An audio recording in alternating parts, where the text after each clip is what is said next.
day, and welcome to the Boom Bar on your Boom Radio NG. My name is Shola Rogers. And my name is Oladilpo.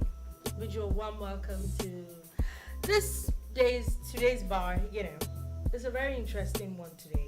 We've probably not had a bar in like a few minutes. Yeah, something like that. But you know how it is.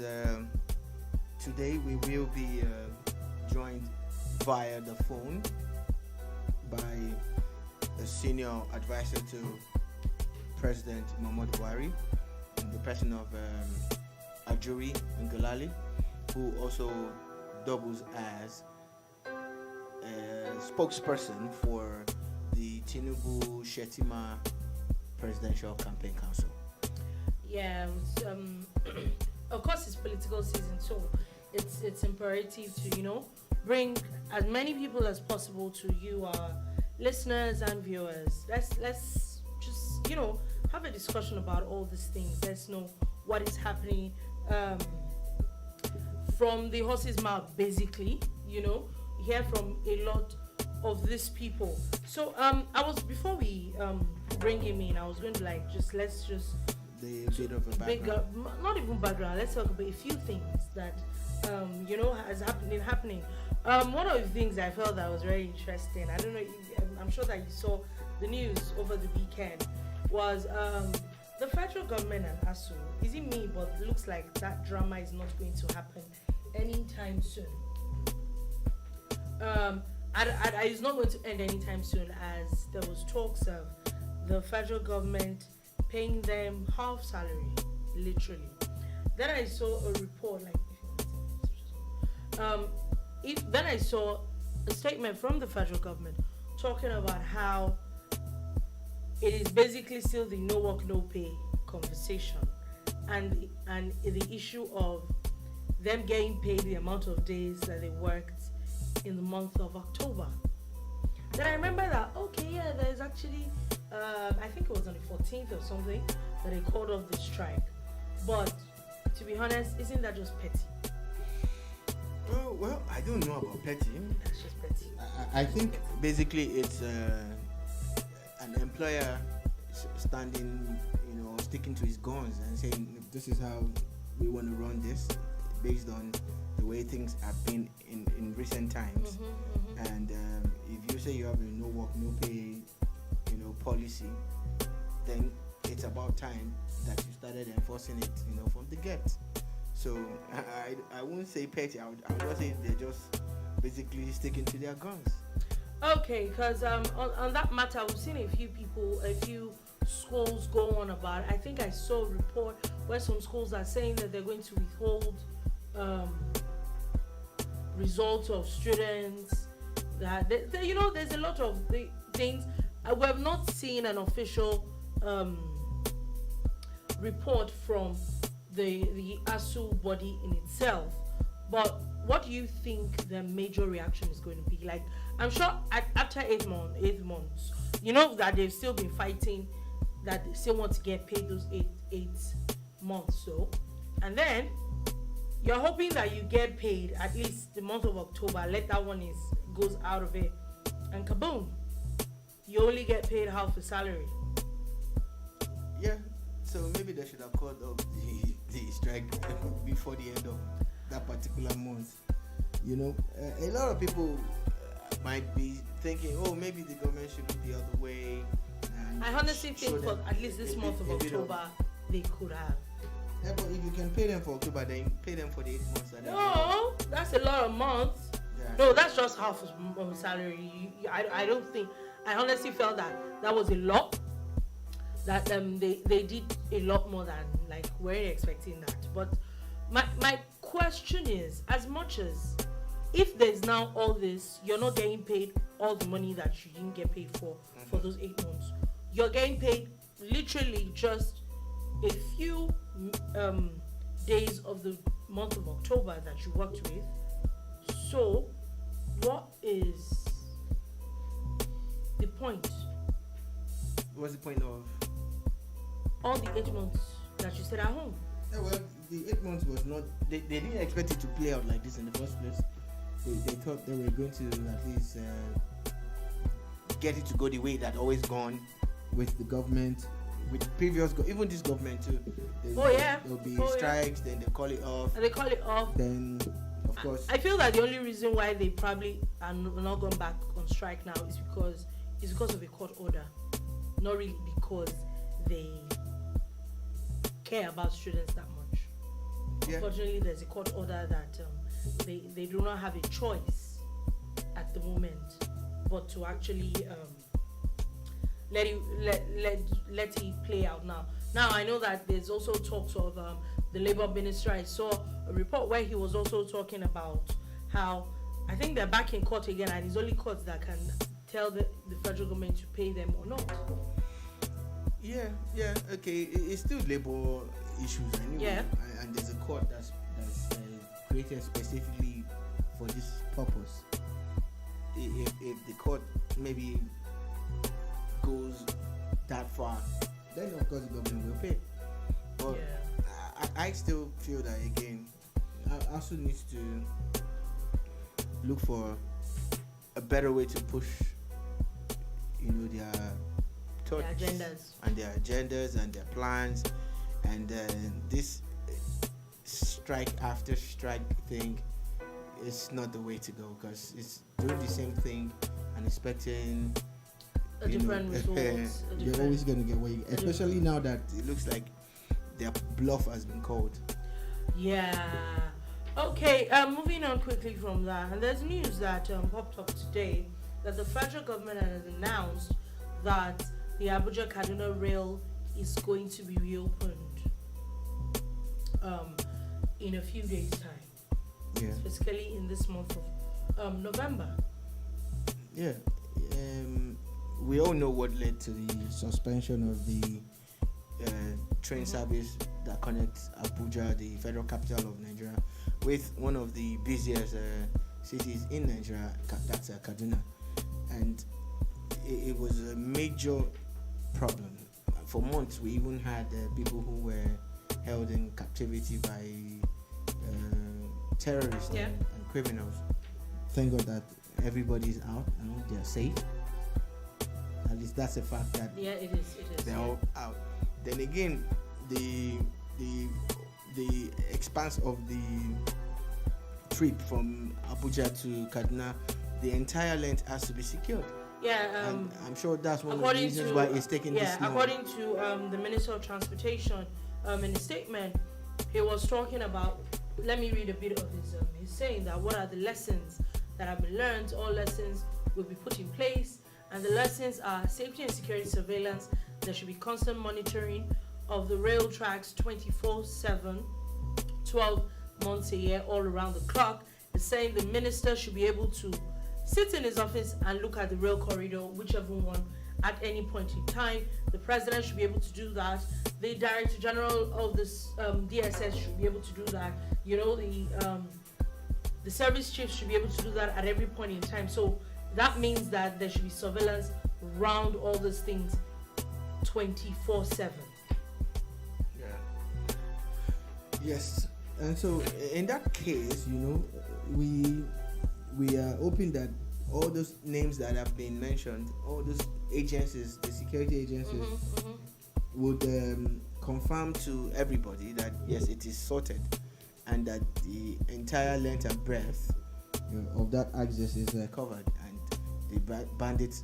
We know that even as at yesterday and 2 days ago, there've been this increased, military, action all over here. But the sad part for me with those things is that something has to happen for us to wake up. Is our reactionary idea with these things, that's the one that actually kind of saddens me. Like, why do we have to wait that long for us to get things done? It makes no sense. I think that's the crux of it. People have had to die. People have had to be in captivity for months. People have had to lose. People have lost money before we realize, okay, these things should have been done. Yeah, that is the crux of the matter. Being proactive is something that we need to imbibe and it has to even be, you know, the entire system that governance is built around proactiveness. You know, being able to anticipate issues and nipping it in the bud before it spreads or before it even happens and all of that. You get, you know. So I agree with you about the reactive nature that we have, which honestly has not worked well. It has not worked well. It's not working well. I'm still talking a little bit about security. The NDLEA, we know that at least once a week they're always in the news. And it's interesting that they're back again with people. And okay, I don't want to sound naive, yeah, but why is it that people just don't learn? Like every day you hear that people get arrested and all that, and then they still keep catching people every single time. It's either, to me, is either you find another corridor to carry your things or stop it. Yeah? And talking about that, the NDLEA have now arrested 2 Pakistani businessmen at the Murtala Mohammed Airport that had they was alleged to have had about 8 kilograms of cocaine that was said to have been concealed in a public address system while attempting to board a plane to Pakistan. Now, I read a lot about it, and it said there's a 45-year-old man and a 57-year-old that held Nigerian residence permits, which it even looks like those permits are even fake. Wow. So they don't just have issues with NDLEA. Then there's an immigration issue on ground as well. So it's a myriad of problems now. It's beyond what you... A whole lot of issues, right? Okay. Please carry on. Hello? So it's very, very interesting. Oh yeah. Yeah, we sent you a couple. So it's sad. Let me put it like that. It's sad that we keep having now, especially it's almost like even foreigners feel that Nigerians are not. Good. We'll plug it in now. It almost feels like Nigerians. Okay. It's not just Nigerians. Other what's the word now? Other Nigerians, other people from other countries also feel that they can actually do whatever it is that they want to do. Talking about people from other countries, a big shout out to a friend, a brother of the house, our man, Ifeanyi Odum, and he's watching us from America now. He sent a message that he's watching. All right, just joining us live from, I would assume, Abuja. You know, it is all over Nigeria. We have online with us the senior advisor to President Buhari on media related issues and other things. I would like to call him a strategist if I'm allowed to give him that. And of course, a member of the Presidential Campaign Council of Tinubu'S Manifesto. We have Ajuri Ngelale. Ajuri, hi, how are you doing?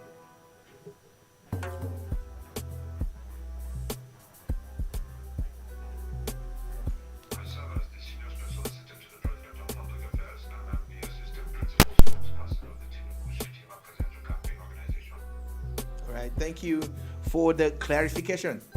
And of course, I know how important those things are. Oh yeah.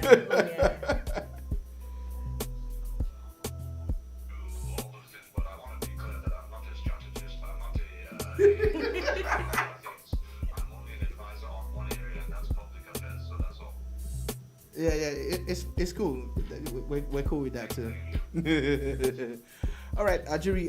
The truth is, we have tagged today's program, today's Boomba, an analysis of the Buhari years, which is the first part of the program, and the latter part we're going to look at the Tinubu'S Manifesto, the plans that your candidates have for Nigeria.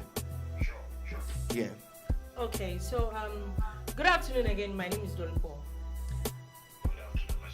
Okay, so there are a few things I wanted to start with, and I think one of the things I would like to start with is the housing scheme. We know that there's a lot of housing from, if you look at a lot of things that the Minister of Works and Housing talks about. We see when you go to the website, we see that a lot of things are happening, and I saw from the website that there are about three. Some have 3 properties, some have 6 properties, and maybe before I get to the question why Lagos State, for example, where I reside, does not have a federal housing property. Can you break it down a little bit? What exactly is going on with the federal housing scheme, basically? And how can the regular guy, the guy on the street, get involved in this and successfully acquire or rent property? Thank you very much. So I think the nature of your question is one which would take me to join the 2 issues, which is the Buhari legacy, right? And then what Tinubu is coming in to do, because they're both very relevant to your question.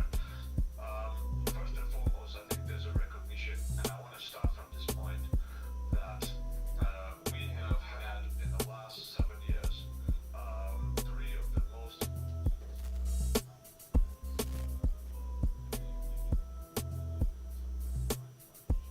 30 years, which is we've had 2 major economic recessions, and we've had a once-in-a-century global pandemic, taking oil prices down to about $10 per barrel.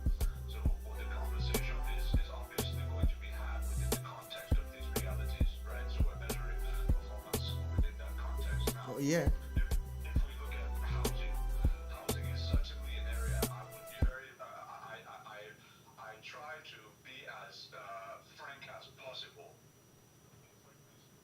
The housing sector, I think, is one which really was one where the investments were not, the revenues were low, and we had to invest massively in roads, railways, power stations, agriculture, MSME capitalization, social investment programs, and we recognized that housing is not something that is going to be a major deliverable of the federal. Why? Because the Constitution grants constitutional prerogative over land use and access to the states. So we know that housing is something that is majorly predicated on the work of the states, policy-wise and also investment-wise. So this is something that I think is important for most Nigerians to understand. Whatever the federal government is doing in terms of housing is usually more on the supplementary side or on the policy development side in collaboration with the state governments.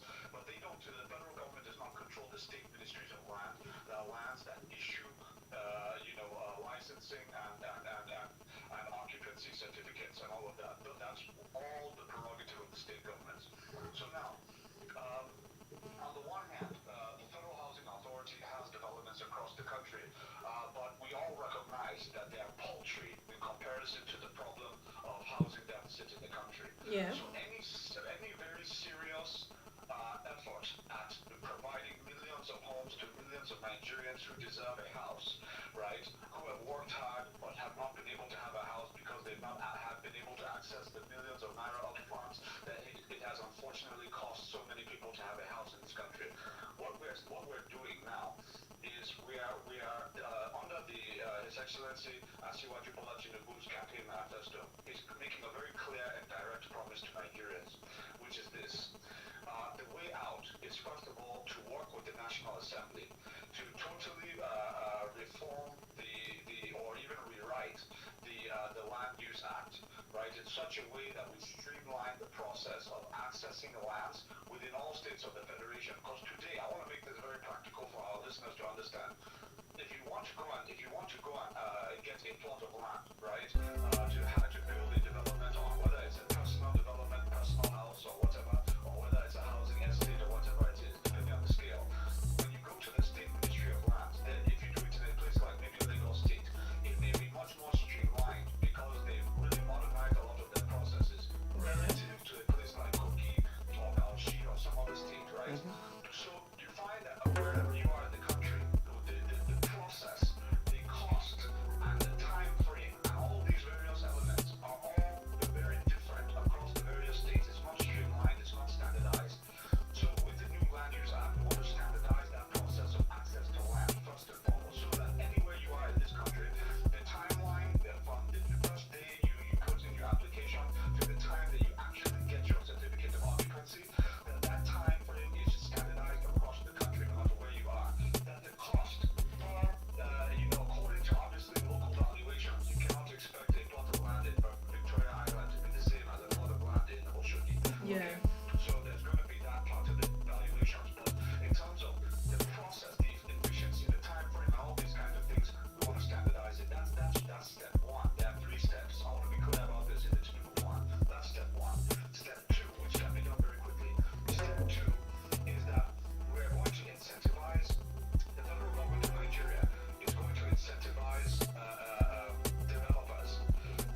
opportunity not just for housing provision across the country, it's also an opportunity for millions of jobs to be created, because we want to actually employ urban youths that are unemployed in their millions to be the ones constructing these homes. So it works for immediate employment, and it also works for sustainable employment, because housing development is not something that will ever stop once we start. There's always going to be new people being born that will need new houses as they come into the job market and all of that. So it's a sustainable industry, a sustainable business. Then there's also the offshooting opportunities that come from artisans and the like, who will be, supplying the sand, supplying the glass, supplying the doors, supplying the building materials, and all the like. So there's quite a lot to it. Okay, quickly before we move on to something else, I was going to ask that what is the time frame for the implementation of this? Absolutely, a very important question. Immediately, it's an immediate thing. We are treating every aspect of this manifesto as an emergency implementation document. There's nothing in this manifesto that we're saying, we will wait and see, or we will wait for 6 months to pass and we'll study the situation and then we'll do. No. We don't have time for that, because we're in an international economic environment that is very, very fragile, where you have increasing inflation around the world, you have currency devaluation around the world, you have increasing interest rates around the world. All of these things are global, so we cannot afford to come into to government the way that other governments may have come into government under a bit more of a peaceful and ordinary and calm time. That is not the time that we're coming in at. So you can expect an immediate implementation, starting with the reform of the Land Use Act in the National Assembly, the new National Assembly that will be coming on stream in June after the election. So staying with the topic, if we can pull it off with the National Assembly to, change the laws surrounding land use and all of that, that is subject to that before we can actually say that Nigerians will have this social housing scheme that will be activated by your government or the principal. No, we're not saying that it's one or the other. That is not what we're saying. Okay. I broke it down into 3 levels just for the understanding of our business. I want Oh, to make yeah. sure everybody clearly understands the process. Okay. That doesn't mean that it's going to be one, then the other, then the other. No. It's these are all simultaneous. So you cannot, for example, you cannot go to the bank, right? And say, look, I want to get a mortgage for this social house and all of that. If that house doesn't exist, so you have to build that house, right? So there's a whole process around, first of all, mobilizing the youths of this country to be building our homes. These are, you see them. I mean, these are boys who, they're in estates all across this country. You see them maintaining things, artisans, carpenters, plumbers, tilers, you name it. They're all over this country, just to mobilize them into cooperatives, right, local unions, and then have them building these estates across the country on behalf of both the state and federal governments and all of that. So this is it, and this is something we can do immediately. So you have the immediate benefit of the mass employment, but on the other hand, and we want to be very honest about this, we don't want to sell heaven and deliver nothing, right? So we're not saying that we show up on day one and there's going to be a house waiting for you on June 2023. Yes, that would be a lie. The process, though, what we will do, what we can say absolutely, is that you will be in the early part of the administration, you will at least be in a position to say, look, I work at this radio station or television station, whatever your job is, I'm a civil servant or I'm a teacher, whatever your job is, and you'll be able to say, this is my employment letter, this is my TCC, this is my bank record, right? So they can see that, yes, the salary has been entering your account every month for the last, 5, 6, 10, 20 years, whatever it is, right? So you have a clear history of inflow into your account to prove that you're somebody who can maintain a mortgage and all of that. Once you've done that, we can now put you in the queue for the social housing as it's being developed, and as they're coming out, you will now be in position to at least eventually get to your house within the administration as we're constructing them.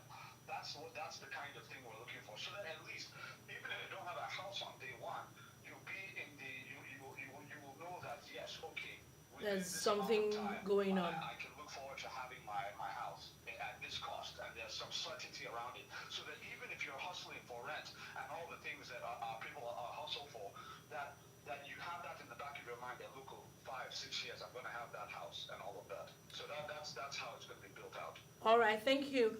Also, let's move on to something like subsidy. I know that when we talk about subsidy, the first thing that pops in everybody's head is PMS. But we also know that there are a lot of other things that the federal government subsidizes. From education, largely, there's a lot of subsidy in education, health, power sector. And we know that the president had signed the presidential, the Petroleum Industry Act that is supposed to start, I think, June of 2023. So how do we want to work with that as immediately if your candidate becomes the president and then subsidies removed immediately and a lot of other things, are they still going to keep paying a lot of other subsidies other than petrol? Thank you very much. It's a great question. So on the petroleum subsidy issue, I think the candidate has been very clear that he's going to do it, and he is going to do it, and he's going to do it soon after taking office. The question is really going to be about ensuring that he wants to do it responsibly. He doesn't want to do it in a haphazard manner, like what we saw in 2013, where you wake up on January 1st and the fuel price has changed. Mm-hmm. There will be no shock involved. People will know that, yes, on this day, this is what's going to happen, and these are the measures of mitigation that we're putting in place.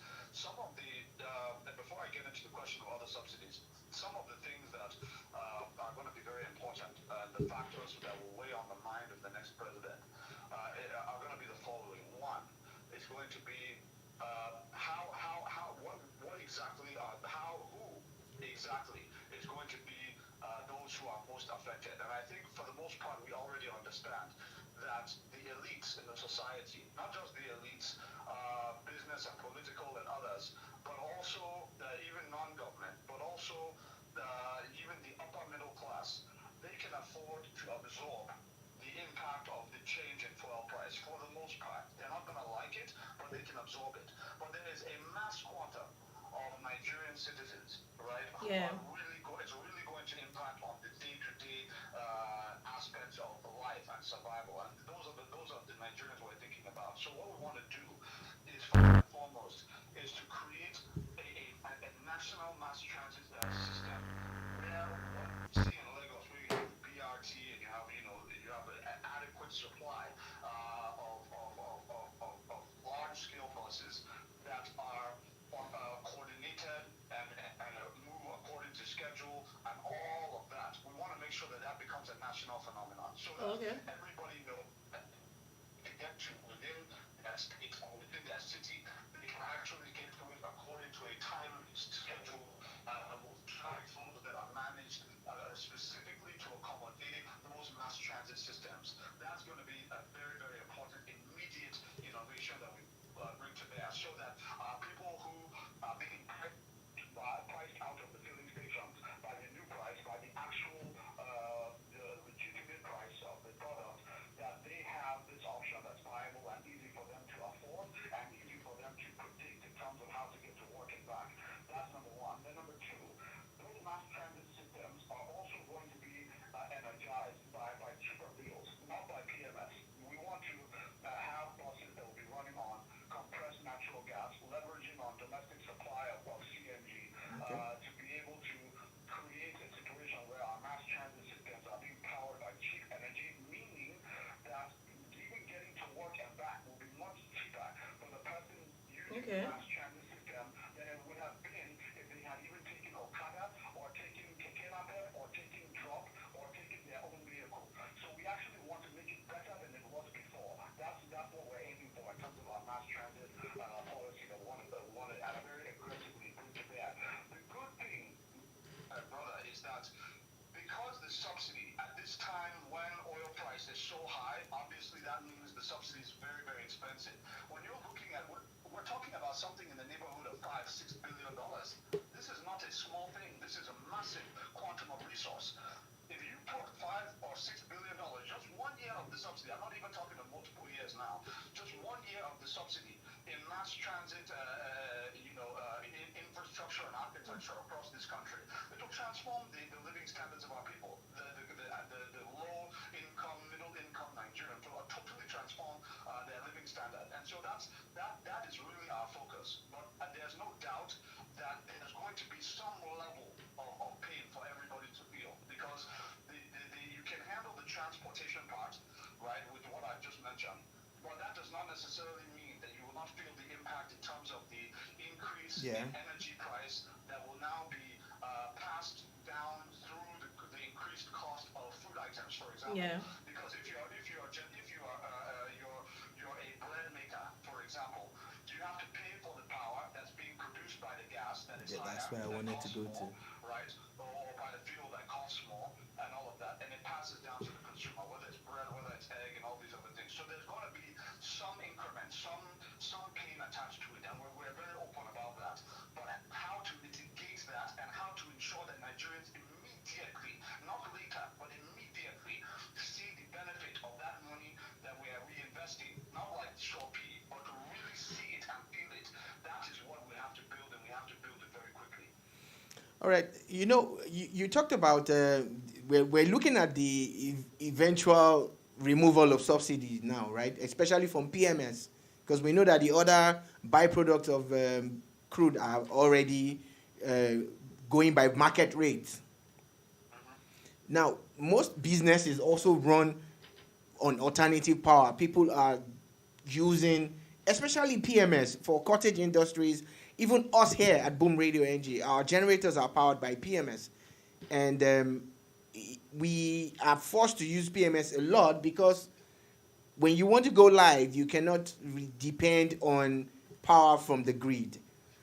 What are the real things that will guarantee that, okay, for our business and people like us, the power from the grid is really, really getting improved on? We've heard a lot of things. There's the presidential intervention. We've heard about the Siemens things. But what is the real situation, and what will it be by June next year? In terms of power, thank you very much. So power is more or less what you've described. The implementation of the Presidential Power Initiative with Siemens PPI is very much on course.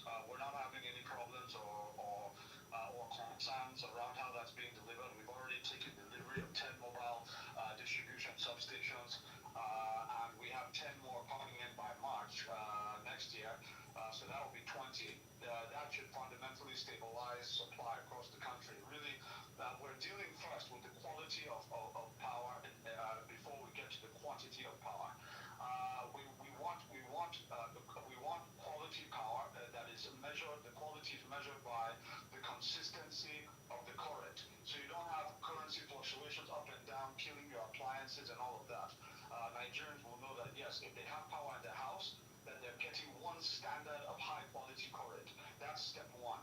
Step two is ensuring that we get all available generation capacity, which currently in the country is about 8,000 megawatts. As of today, we can generate 8,000 megawatts with ease.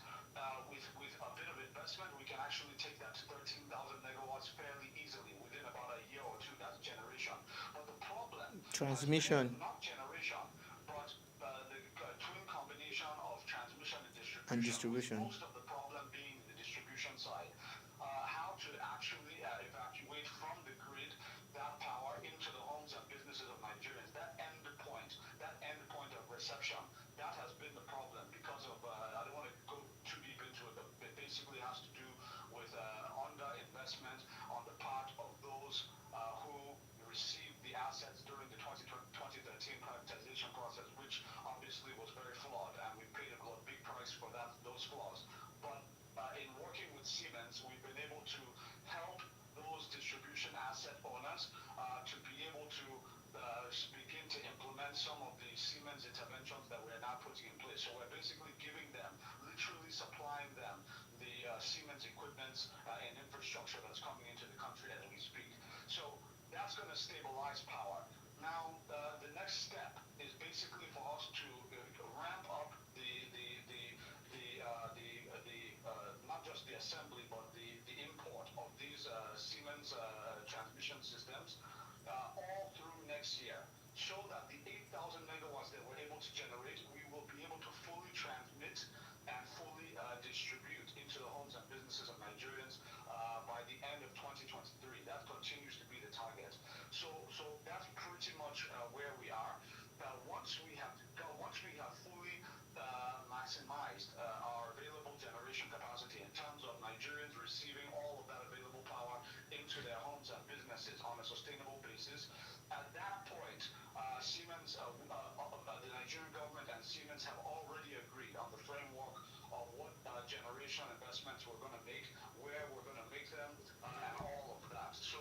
So it's one step at a time, but we're very much on course. And His Excellency Asiwaju Tinubu is his commitment and his plan is to continue on what President Muhammadu Buhari has done with the PPI. He's not changing anything. He's not stopping it. He's not doing anything other than continuing that plan because it's a successful one. Okay, thank you for that. Let's move on to something like security. We know that security is a major issue in Nigeria. As much as we talk about infrastructure and all those things, we know that security is. Before you came in, we were talking about how the Abuja Kaduna Rail looks like it's going to be back on this month. We know that it was because of insecurity that led to the shutting down of that rail system. According to a few things that I dig in, that according to the Global Terrorism Index, that Nigeria had experienced as far back as 2014, there are about 7,512 deaths, and there was an increase of about 300% from 2013. Also, going all the way now to 2021, it was said that there was a drop in deaths, about 92% of that. So yes, everybody that knows Boom Radio knows that we're always going on about the armed forces and how they're doing excellent work.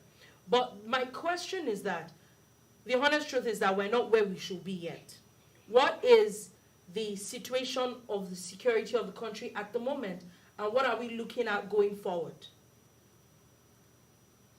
The security. I'm sorry. Sorry, just one moment. You're asking about the general security situation. Yes. What we have done. Okay. So essentially, where we are with security is that, as you rightly mentioned, there's no doubt that there has been, very, very clear and obvious and tangible progress recorded in the fight against insecurity in the country across the board. But what's also true is that we have not yet concluded the fight. And I think for us, our focus is ensuring that we double down on the successes we've had. But I think one of the things that has been troubling is that if you listen to some of those, obviously this does not include you, but if you listen to some of those who are on television and radio today, you hear this term, quote unquote, rising insecurity. They use that term almost all the time, despite the fact that it's very clearly false. One of the things that the manifesto of His Excellency Asiwaju Tinubu puts forward is, first of all, commending President Muhammadu Buhari's strides in this area, not just through the massive armament of all branches of our military. Obviously, our Nigerians are producing locally made drones, locally made armored personnel carriers, locally APCs made and all, yeah. small arms and ammunition and all of that for the army. We have been able to procure massive battleships and gunship-laden boats, as well as ship landing tanks for our Navy.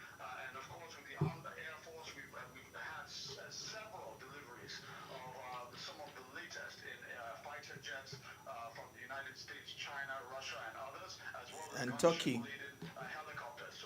So much has gone in terms of investment.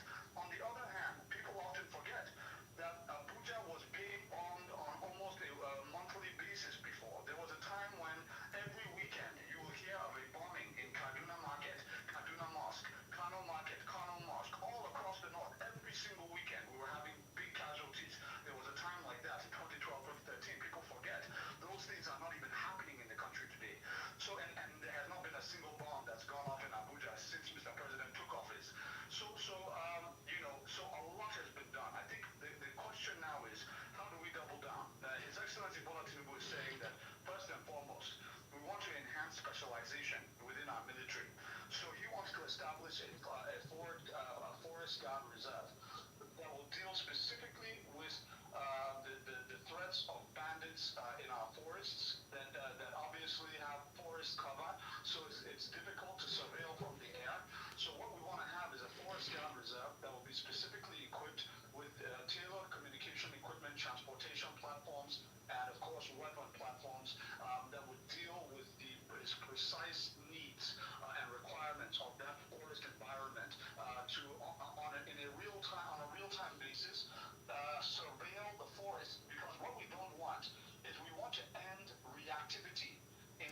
Exactly. Yeah. Want to be Yes. a very proactive armed forces that is ahead of the game at all times. So if we are in the forest in real time, consistently surveilling and manning the forests, then we're not going to give space for these bandit gangs to form clusters within the forest where they gather together, plan, and then of course attack their hit and run attacks from and their hostage taking and all of that. These are things that he wants to proactively deal with the new forest guard reserve. In addition to several other things that will benefit families of the of the fallen soldiers with scholarships for their children and monthly stipends for all of the widows, so that as the soldiers are fighting for our country, they never have to worry about whether or not their loved ones are going to be left in a bad condition. Okay. I like the way you've basically merged both, because it makes the program go smooth. Like, we're talking about what has been done and what are the plans in store to be done. Yeah. Yeah. But again, I know, and this I'm taking this from social media now. This is not necessarily my view, but from social media, the videos that emerged, I think it was from a colloquium or something, where your principal now, Bola Ahmed Tinubu, had made reference to how they were going to employ a large number of Nigerian youth into the military, and again, there's this way people talk about supporters on social media now. They have different ways of calling them, but one of the things he talked about, is there a way for you to really shed light on it? He talked about Agbado, which is why they are now calling his supporters Agbadoans or whatever. And he talked about a large number of people being recruited into the army. What exactly was that? You're referring to the vice presidential in its remarks, I mean? I'm referring to Bola Ahmed Tinubu's remarks at a previous event, a public. Yes. Okay. Because the reason why I was asking about the vice presidential candidate, Senator Kashim Shettima, is that he had actually made a clear reference to the plan, or that is contained within the manifesto, to massively increase the manpower across the branches of our military. We have not made it a secret that we have the plan to massively recruit intelligent and physically capable young men and women across the branches of our military, because we do need a massive ramp up in manpower. There's no question about that. But we're not only focused on ramping up manpower, we're focused on the quality of their training. We're focused on the continued enhancement of the quality of their armament that they will be using. And also not just out in the field, but just like in the air, just like in civil aviation, the quality of your pilots will be determined not necessarily by the planes that they fly when they're in active service, but by the quality of the training aircraft that they are being trained with in the institution. So our focus is also on ensuring that the preparatory training equipment across the various branches will also bring out the very best of our men and women in service. So there's really quite a wide-ranging plan in terms of how we're going to build on the institutional developments brought by His Excellency President Muhammadu Buhari. So, in talking about recruitment, again, it is not conscription, it is recruitment. And people are not going. No. We're not, see, let us be very clear. We will not, we have no interest at all in going into anybody's house and pulling their son out of the house. That will never occur. That is not it. Ajuri, I'm sure you know why I asked that question.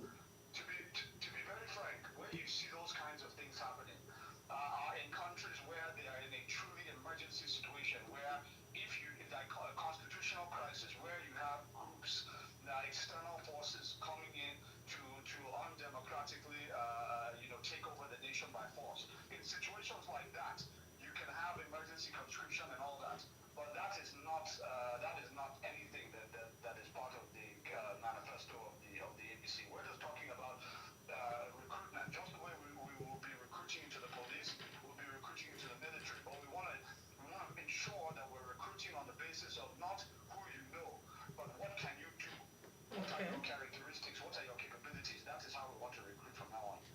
Okay, thank you for that. Quickly before we go, let's talk about the economy of Nigeria. Sorry, I did a little bit of digging. It's something that I seem to do a lot. So as of 2015, Nigeria's GDP, what I found out, was about $486.8 billion. At the end of 2021, it was about $440.8 billion. Yeah, but we also know that there's a lot of intervention that goes on into the system. There's a lot. We know that CBN is doing a lot of things with the farmers, Anchor borrowers. Remember, there was 4 years ago there was the issue of the trader money that was supposed to get money directly to very low income people in the whole system and all that. So there's a lot of things that happen and we hear about, but how exactly does it really affect the regular human being, the market what is the woman? result? What's the feedback? What's the feedback? What's going on? What has been done? What is the results that it has come up with? And then what is going to be done moving forward? Thank you very much. So I think there are a few things. Number one, there has to be an appreciation of the fact that when we talk about unemployment, for example, right, we have approximately 2 million young Nigerians coming into the employment force, coming into the employment market, rather, of school-leaving age, essentially, every single year. Meaning that if the public and private sectors are not able to generate 2 million new jobs every single year, just to break even, the unemployment rate will be going up, right? Okay. No matter what. So the only way to bring unemployment rate down is generating more than 2 million jobs every single year, year on year on year. That's the only way to bring unemployment down. Now, with that said, because I say that specifically because there are people who are deceived into believing that when unemployment rate goes up, it means that people are just being sacked everywhere, and that's not how it works. So now, there are a few things. One is that we first say that, look, we're sensitive to the fact that times are tough, and that's why I started from everything that has happened and everything around what's going on in countries around the world right now, even including the economic giants where people are losing their homes, losing their jobs, and many other things, right? So there's hardship out there. So when we say that we have done this and that, we still don't expect everybody to be happy because times are still tough. That being said, we have been able to put in place about 1.5 trillion naira worth of, and this is an unprecedented investment in micro and small and medium scale enterprises in our country through the Development Bank of Nigeria, the Bank of Industry, and the CBN even direct. We have been able to do that.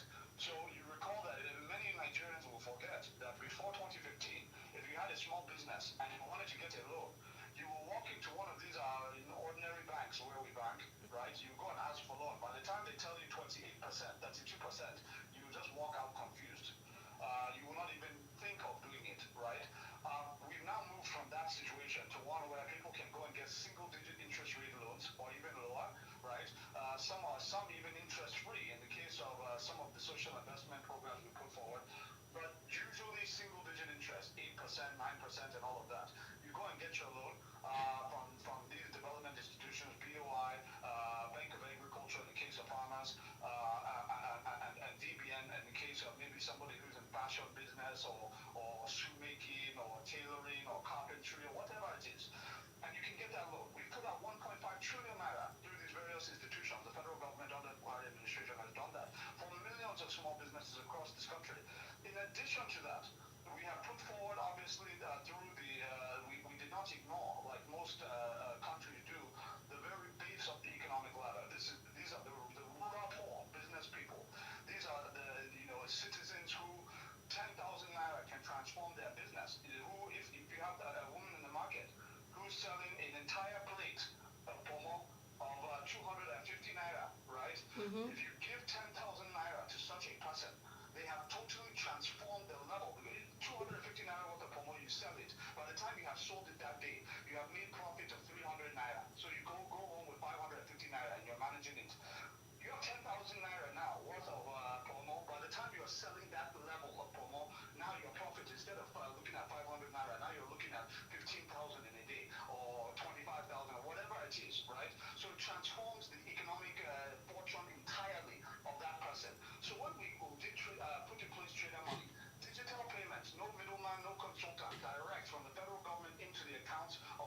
beneficiaries directly. When we put that in place for millions of our rural market women and men and young people, right? Some people said it was vote buying, but we knew that that this is what can transform the actually touch the lives of people. So when you ask the question, have you made intervention that touched the life of people? I would say that if you spent about maybe 10, 20 minutes on one of your broadcasts, maybe tomorrow or any other day, and you just ask the question on your radio, I want you guys, anybody who has benefited from any program, whether it's a single-digit interest rate loan, whether it's social investment program, trader money, survival fund, name it.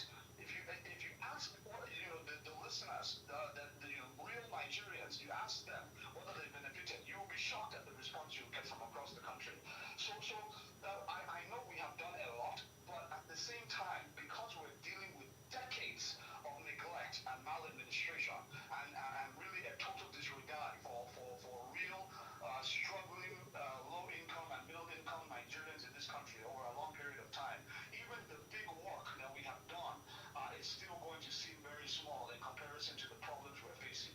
So it's a long battle, but we're fighting it. And what we are saying is that we are measured up against not Jesus Christ or the Prophet Muhammad. We are measured up against Alhaji Atiku Abubakar and the PDP, who did none of these things with double the time and double the money. And that is what we are saying.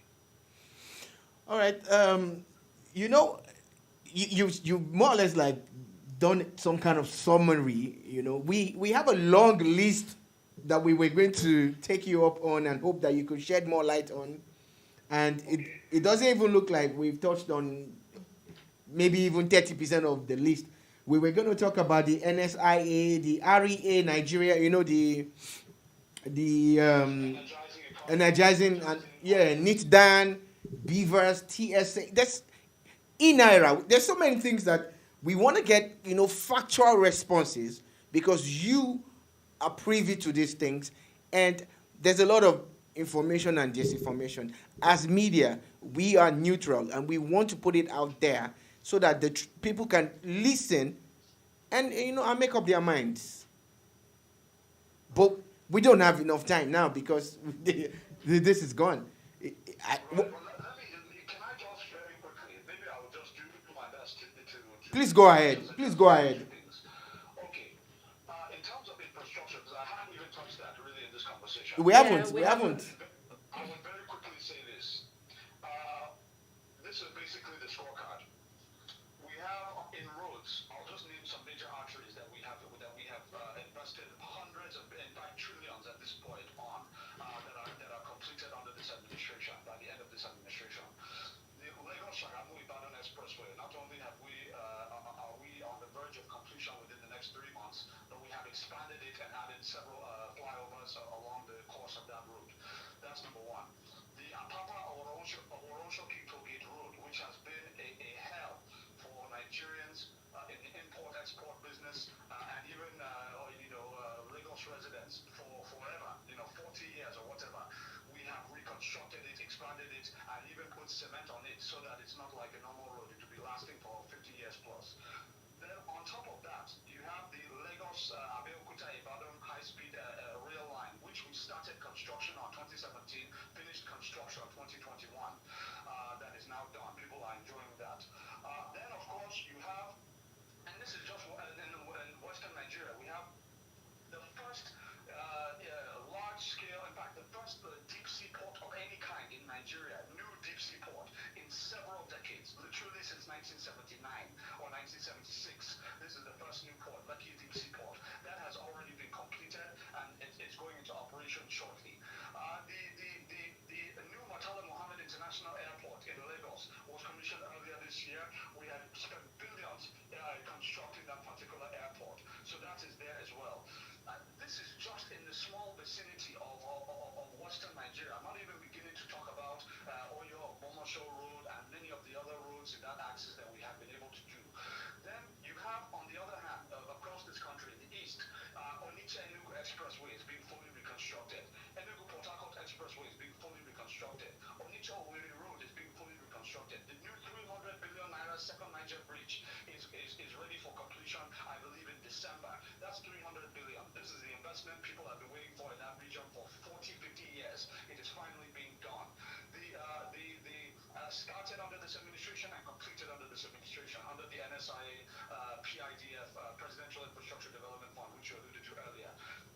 south, you have the 200 billion naira Boni Bodo Road, which links MLNG headquarters on Bonny Island to the mainland of this country to facilitate the road transportation of gas products for the first time in our nation's history. That will be bridged. So that's a major investment. That will be done in later 2023. But we've been working on that for a few years now. It's a very complex project like the Second Niger Bridge is. Then you have the new Port Harcourt International Airport, which we basically inherited from scratch. We have been able to build that and completed it in 2018.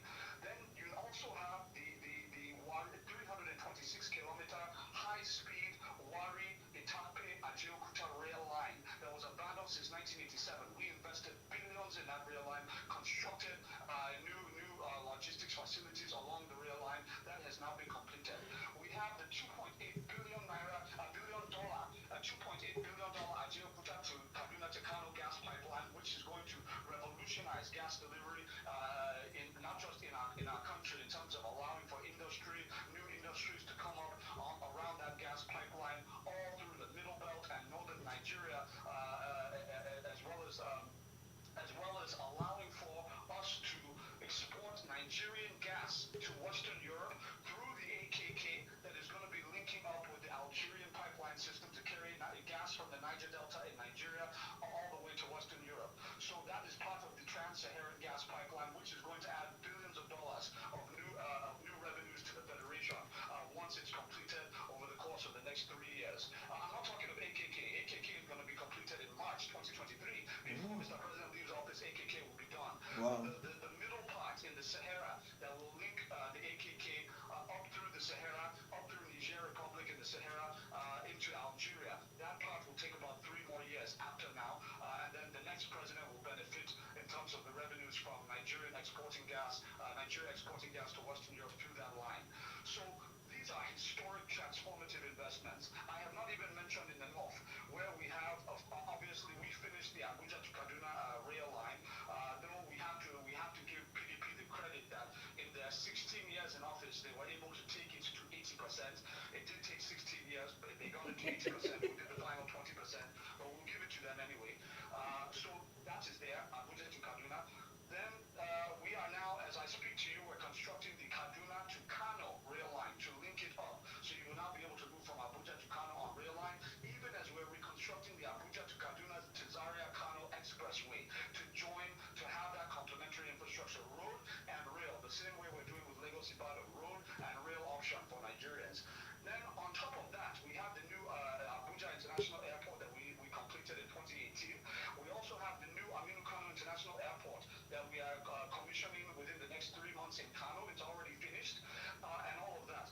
And I didn't even mention the Kano Biame, the international airport in Enugu that we're going to be finishing over the next 6 months. We have already finished the new 10 billion naira runway that we totally newly constructed there to accommodate the latest in international planes. Even the largest body planes can now land in Enugu with no problems.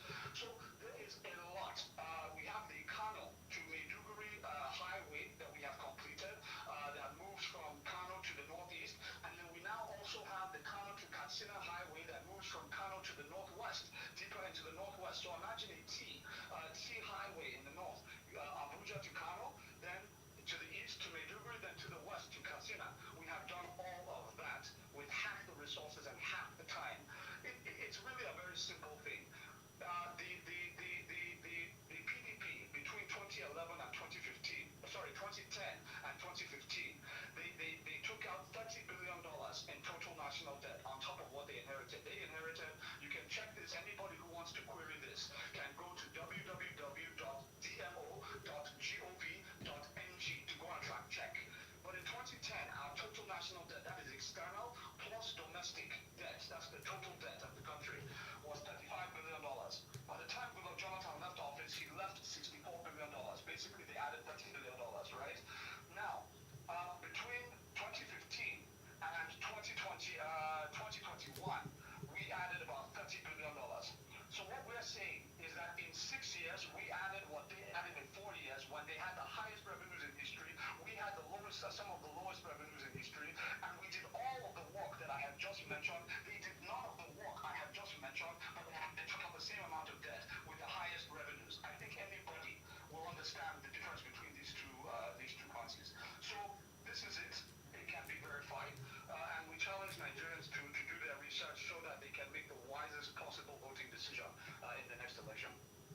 All right. You know, it's almost like it's supposed to be a three-course meal, but you're leaving it at dessert without taking the main course and you know the first course. We really appreciate you taking time out to be with us and shed all this light on stuff that people have been asking questions about. There's so much. We had some people sent questions in that we was going to ask you anyway, and we're hoping that maybe sometime soon, maybe in a few weeks' time, we can do this again with you know a better timing and so that we can do this. But we really appreciate this, and we would like to say a big thank you to you for being a part of the Boom Bar today. Thank you very much, my brother and my sister, for the time. And I would just ask our listeners to please be patient with us. We're working very hard to deliver on all of the things that had not been delivered for a very long period of time. We do recognize that there are challenges with the global economy and with our national economy that are resulting, particularly around the currency. And I just want to take a moment very quickly, if I may, Yo, please go ahead. to just mention to our listeners, because some people had asked me the question, and I don't blame them for asking me. They asked me, okay, well, if your government has done so well, then why is currency collapsing? Why is it that on black market, dollar to naira now is 800, whereas before it was 200? Yeah. That's what they left you and all that. There's something very important that I want everyone to understand.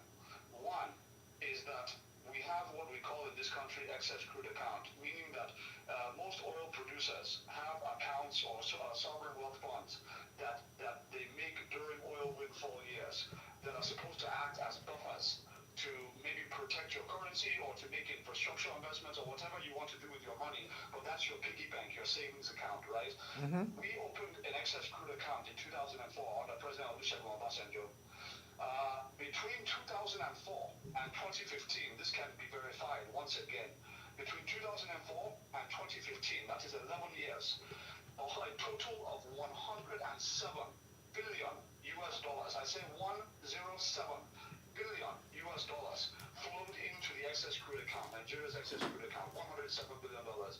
By the time President Muhammadu Buhari took office in 2015, the amount that was left in that account was $2 billion, meaning that 105 out of $107 billion had been spent within that 11-year period between 2004 and 2015. They cannot tell you one project that they did, one thing that they did with that $105 billion. Now, the reason why I'm mentioning that is not just to see that PDP is corrupt and useless, even though that is inferred clearly. It is to tell you that just last week, Japan came out that Japan paid $43 billion to protect their currency, to bolster their currency, the Japanese yen, against the US dollar because it was sliding. So they had to pull $43 billion out of their reserves to bolster the value of their currency, to protect their currency, because they had the money, they had the reserves. We don't have the reserves. The excess crude was spent before we got into office. The foreign reserves that Obasanjo had stacked up to about $58 billion. Give him credit for doing that. Jonathan spent it down to the barest minimum that it could be at about $28 billion, which may sound like a lot to an individual, but for a foreign reserve, that is the basic minimum amount you need to support your country's import and export needs in the case of a global economic emergency. So every economy is told that you should not ever have less than 28 or $25 billion in your foreign reserves at any time, right? That's your last. Mm-hmm. So nobody even counts that as even piggy bank, all right?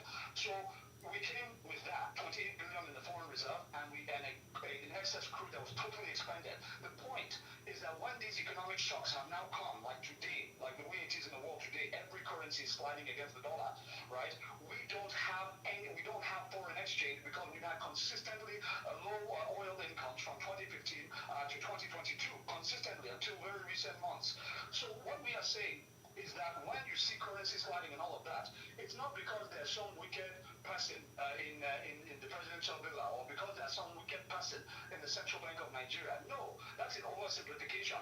Every country in the world has to have money, has to have reserves to support their currency when it's sliding. We don't have the money, so we're literally sitting and we're watching our currency slide. I hope everybody is understanding what I'm saying. Yeah. Oh yeah, okay. So and this thing has a history. There's a reason for it. There's somebody to hold accountable for it. And that's what I want to be clear about, because usually what they do, if they say, oh, okay, you people have been in office for 7 years, and you're still talking about PDP, that's the blackmail they use against us, that we should never talk about PDP. Meanwhile, the suffering that you're suffering in terms of the loss of value, your currency, all these other things were set in place before we ever entered office. And we're doing the best with the very little bit of borrowing we have done to try and build the infrastructure required for the economy of the future. So it's complicated, but I just want everybody to understand that this is the situation, and there's no sugarcoating it. But certainly, anybody trying to attribute the loss of currency to President Muhammadu Buhari, in view of the reality that I have just said, that is verifiable, that you yourself can go and verify, doesn't mean well. That's what I'll say. So, what do we have in the excess crude account now? What's the condition? Excess crude account now is probably somewhere in the realm of about, we did, I think it's about, I don't want to be contradicted, but I know it's less than 150 million. It's very low. We spent, because this is where we spent to get all of our approvals were done through the National Economic Council with all state governors from all parties present, so there was nothing secretive about it. We spent $1 billion approved by all of the governors of the Federation at the time for arms in country-to-country transactions, not as if we gave... there was no third man involved. Yes, no third party. Yes, like Dasuki Gate, where they just put money in an account and told NSA to spend it. It's not like that. This one is $1 billion, but it's made up of contracts that are executed between two countries, signed by the presidents and all of that, with the firms that will actually be manufacturing the equipment. So that was approved by all the governors. So that was $1 billion. Then the other ones were investments in injections made into the NSIA, the Nigerian Sovereign Investment Authority, to conduct the Presidential Infrastructure Development Fund, which is the fund that has paid for the second Niger Bridge, which Nigerians can see for themselves, has paid for the Lagos-Shagamu-Ibadan Expressway, which Nigerians can see for themselves, and then the work going on the Abuja-Kaduna-Kano Expressway. So this is where we are. So until we're able to, we have the NNPC. There's good news on the way. The good news on the way is that the NNPC GMD came out, not GMD, CEO now, came out yesterday, I believe it was, and informed Nigerians, including me, because I didn't know as well, that by the end of December, we're going to get our production back up to 1.8 million barrels per day. Because of the international oil price, once that occurs, it will fundamentally transform the nature of our budgeting and our revenues, in a really good way. And I think once that happens, you're going to start to see the excess crude account for the first time since 2013, 2014, 2013. You'll see it for the first time start to inflate, which will be very, very good for the country. So I think better days are certainly ahead of us, but this is going to be a very difficult time these next few months. All right, difficult times ahead, but better days still ahead also. It's been nice having this chat with you. We hope we can do this again sometime soon, And Thank you. yeah, yes, thank you very much also. So, yeah. All right, my sister, thank you very much. Thank you very, very much. Thank our viewers for patiently listening, and I hope that they go and verify all of the things that we've been discussing. Yeah, what is true and what is false. All right, thank you very much. Thank you very much for having us. Okay, so on that note, we'll definitely have overrun, but I think it was really worth it actually. Yes. It was very, very, very worth it. It was a wonderful chat. And you need to keep watching Boom Radio. We're going to be having a lot more of this. Everybody. With everybody, we hope to. We're getting from PDP, from the Labour Party, from the NNPP, AAC, from the AAC. Everybody SDP. needs to have we need to have a conversation on everybody's manifesto, especially when manifestos are a lot of paperwork that a lot of Nigerians do not want to read. it's good to have people come and break these things down for us. It's also important for us to point out that we don't have to be antagonistic. We don't have to fight people. No. We want them to speak. Just let them say what it is. So the same treatment will be meted out to everybody. Everybody, yeah. We're reaching out already to Labour Party. We're reaching out to everybody, and we're going to have them come definitely. That's what it is, because we want a better country, and the only way we can get it is by contributing our own quota as media people to project the information there, the facts, and then choose and the figures, whatever it is you want to do. For you guys to do what? To choose. To choose. And on that note, have a beautiful, beautiful day ahead. We're going to be back again tomorrow. Ifeanyi Odum and Adebayo Oluwake. They both left comments yes, on YouTube. They definitely. And Adebayo Oluwake's comment says, "Thank you, Boombar, for providing a link between viewers and candidates for political office to enable us better, understanding their manifesto." You're very welcome. That's kind of like our job anyway. And Francis Odun says, watching from Yankee. Hi, guys. Hello. I hope that you enjoyed the show. So we'll be back again tomorrow. Thank you, listeners. Thank you, viewers. At 3 p.m. West African time tomorrow. Peace.